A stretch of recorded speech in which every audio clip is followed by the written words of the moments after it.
18મી અખિલ ભારત ગિરનાર આરોહણ અવરોહણ સ્પર્ધાનો ઉત્સાહભેર પ્રારંભ થયો।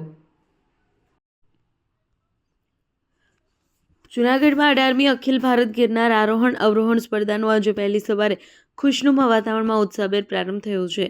દેશભરના 516 જેટલા સ્પર્ધકોએ ગુજરાતના સૌથી ઊંચા ગિરનાર પર્વતને સર કરવા માટે જોમજુસ્સો સાથે દોટ મૂકી હતી।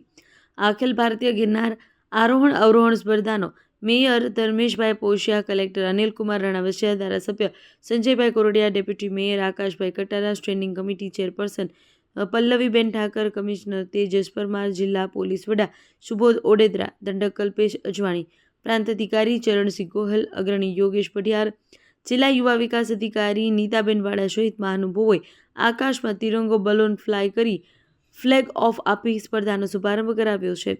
રમતગમત, યુવા અને સાંસ્કૃતિક પ્રવૃત્તિઓ વિભાગ દ્વારા આયોજિત અને જિલ્લા વહીવટીતંત્ર દ્વારા સંચાલિત આ સ્પર્ધામાં વહીવટીતંત્ર દ્વારા 4 કેટેગરીમાં યોજાઈ છે, જેમાં સિનિયર ભાઈઓ માટે 189, જુનિયર ભાઈઓ માટે 128, જુનિયર બહેનોમાં 116 અને જુનિયર બહેનોના 83 સ્પર્ધકોએ ભાગ લીધો હતો। ઉલ્લેખનીય છે કે સિનિયર જુનિયર ભાઈઓ માટે અંબાજી સુધીમાં 5500 પગથિયા અને સિનિયર જુનિયર બહેનો માટે માળી પરબ સુધી 2200 પગથિયાની સ્પર્ધા રહે છે।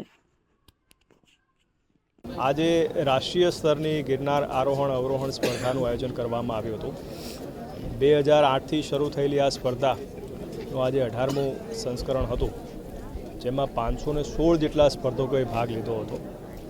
આ સ્પર્ધા એ માનનીય વડાપ્રધાનશ્રીના ફિટ ઇન્ડિયા અને માનનીય મુખ્યમંત્રી શ્રી ભૂપેન્દ્રભાઈ પટેલના મેદસ્વીતા મુક્ત ગુજરાતના જે કોન્સેપ્ટ છે એને ચરિતાર્થ કરે છે। આ માત્ર ફિટનેસ જ નહીં, પરંતુ આપણી ધાર્મિક અને જે આપણી સાંસ્કૃતિક વિરાસત છે એને પણ સમગ્ર દેશ સામે ઉજાગર કરતી એક અનોખી સ્પર્ધા છે। આ સ્પર્ધામાં રાજ્ય સરકાર તરફથી જે પણ સ્પર્ધકો આવે છે એના રહેવા જમવા માટે, એના મેડિકલ સુવિધા માટે તમામ સુવિધાઓ આપણે એને માટે ઊભી કરતા હોય છે અને ખૂબ સુંદર વાતાવરણમાં આ સ્પર્ધા યોજાતી હોય છે।